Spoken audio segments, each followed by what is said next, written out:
सबसे पहले तो आज के कार्यक्रम के लिए जिन्होंने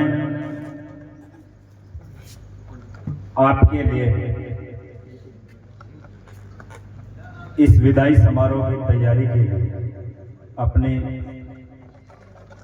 दिन रात अथक मेहनत से इस कार्यक्रम की शोभा बढ़ाई, उनको मेरी ओर से बहुत बहुत धन्यवाद।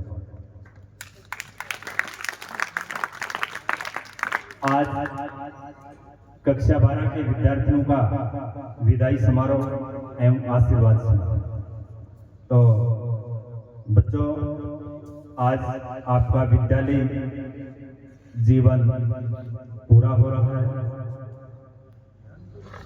कल से आपको नई पारी की शुरुआत करनी है। तो नई पारी इस विद्यालय जीवन से ज्यादा कठिन होगी। जो आप जीवन में आगे बढ़ोगे और ज्यादा जिम्मेदारियों के साथ आपको कठिनाइयों का सामना करना पड़ेगा। तो इन कठिनाइयों से किसी भी परिस्थिति में आपको घबराना नहीं है। परिस्थिति में आपको डटकर मुकाबला करना है। परिस्थिति का जो डटकर मुकाबला करता है और आगे बढ़ता है, वही सच्चे मुकाम पर पहुंचता है। तो आप सभी विद्यार्थियों से मैं कहना चाहूंगा, कोई विद्यार्थी इस विद्यालय में फर्स्ट क्लास से जुड़ा हुआ है, कोई सेकंड से, कोई थर्ड से, कोई 7th से, कोई 10th से, कोई 11th से, कोई 12th में आके जुड़ा है। तो हमने हमेशा कोशिश यही की कि आपको जीवन के सही रास्ते पे चलाएं। कभी कभार सही रास्ते पे चलाने के लिए, जैसा मेरे से पहले अध्यापकों ने बताया होगा आपको कि कभी डांट, कभी फटकार, कभी कड़वे शब्द। उन डांट और कड़वे शब्दों को मैं सभी अध्यापकों और मेरी तरफ से मैं आपको बता देता हूँ कि हमने जो भी किया है, भाई आपको हो सकता है उस टाइम हमारी बातें या टीचर्स की बातें बुरी लगी हो। हमने जो भी किया आपकी भलाई के लिए और हमने हमारा कर्तव्य निभाया। हमारा फर्ज बनता है कि कोई भी विद्यार्थी हमारे पास जो आता है, माता पिता हमारे पास भेजता है, तो हमारी जिम्मेदारी बनती है कि उस बच्चे को हम गलत रास्ते पे नहीं जाने दें।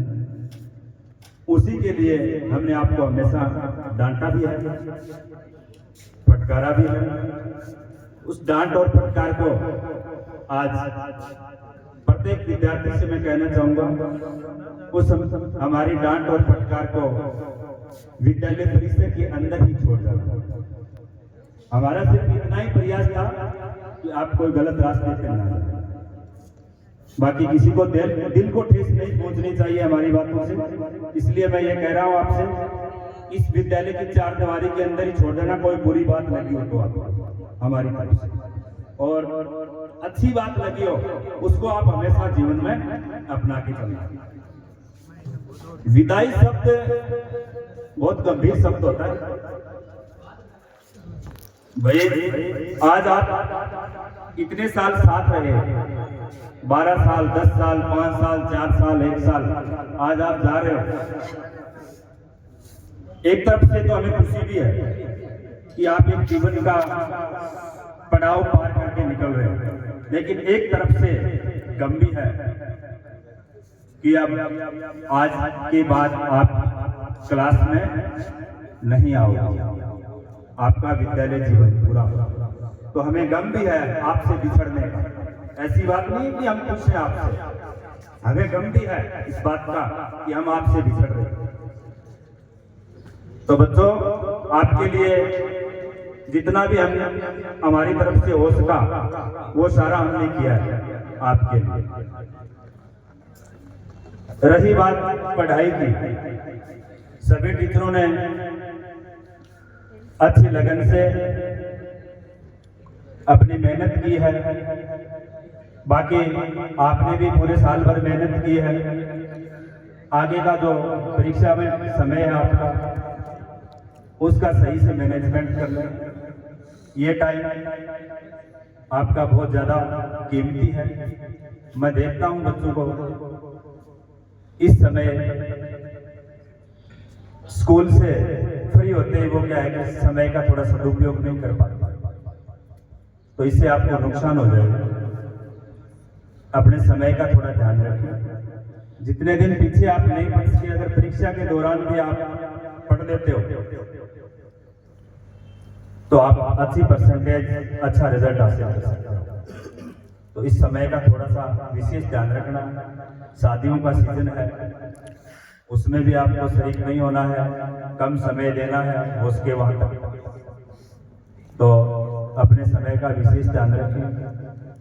रही बात, सर ने बताया कि 12वीं क्लास के आर्ट्स की कक्षा का अनुशासन अच्छा था।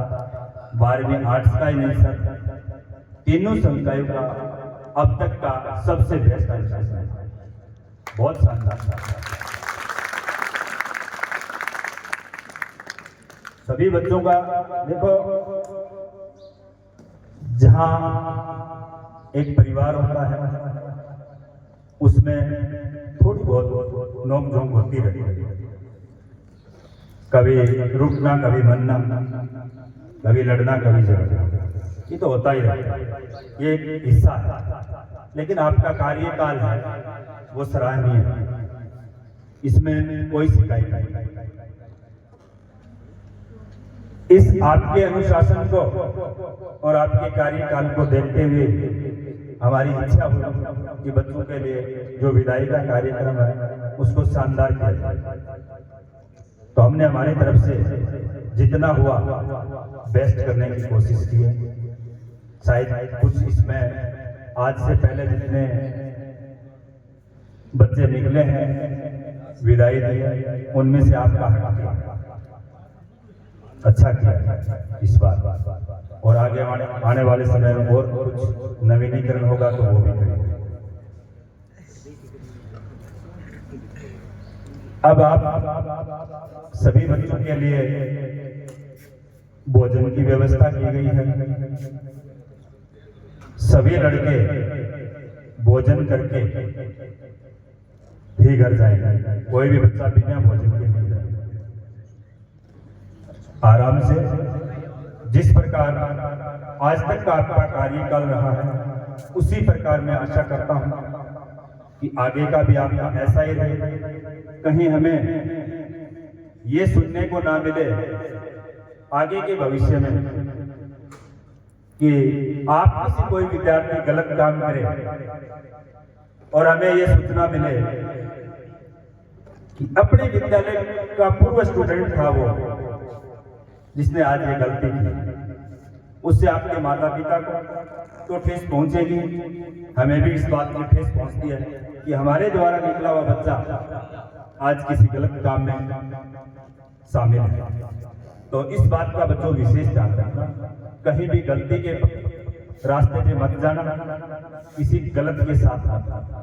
बाकी पढ़ाई कमजोर और होशियार कोई बात नहीं, उतरता है, जैसा आपका दिमाग है वैसा, लेकिन गलती तो अपने बस में है, उसको तो अपन रोक सकते हैं। तो इस बात का अपने जीवन में विशेष ध्यान रखना। आज हमने आपके लिए इतनी व्यवस्था की है, आपने जितनी बातें रखी शायद हमने सुनी भी है। डायरेक्टली तो आपने मेरे को नहीं कहा, इनडायरेक्ट रूप से मेरे पास जितनी भी आपकी डिमांड आई हमने कोशिश की कि वो पूरी की। अब मेरे सुनने में एक छोटा सा इनपुट ये भी आया है कि आप में से कुछ बच्चों ने, सारे बच्चे शरारती नहीं, कुछ बच्चे जो सभी को बदनाम करते। मेरे पास इनपुट ये कि कुछ बच्चों ने डीजे की व्यवस्था की है क्या ये? बताओ। अगर किसी ने की है तो ये गलत है। हम इस बात से कतई सहमत नहीं। ये साउंड आपके लिए लगाया गया, वरना इसकी कोई आवश्यकता नहीं। दो स्पीकर अपने स्कूल में भी उससे भी बोला जा सकता था। ये सिर्फ आपके मनोरंजन के लिए लगाया गया। और इसके बावजूद यदि आप करते हो ये काम तो हमारी आत्मा दुखाती है। हम इस बात से कतई सहमत नहीं। एक बात तो ये, दूसरी बात इसके आगे की बता देता हूं। अगर आपने ये काम किया तो पहले तो मैं आपसे अपील करता हूं, इसके बाद अगला दूसरा स्टेप भी मेरे पास है। उस बच्चे का एडमिट कार्ड रोक लिया जाएगा, परीक्षा से वंचित रखा जाएगा। अगर किसी बच्चे ने ऐसा काम कर दिया, आपके अभिभावकों को, प्रत्येक बच्चे के अभिभावक को कल सूचना भी दे दी गई है कि आपका बच्चा स्कूल में आता है तो उसका वेलकम, मोस्ट वेलकम। अगर किसी गलत काम में शामिल हुआ तो उसका प्रवेश पत्र रोक दिया जाएगा। इस बात का विशेष ध्यान रखना। हम आपका भविष्य उज्जवल चाहते हैं, हमेशा के लिए। बच्चे हो, ये उम्र ऐसी होती है किसी की भावना में बह जाते हैं, तो उस भावना पे नियंत्रण रखना, समझे? बाकी अब आपका, यदि आपको मनोरंजन करना है तो आपको मनोरंजन भी करवाया जाएगा पहले, उसके बाद आपको भोजन करवाया जाएगा।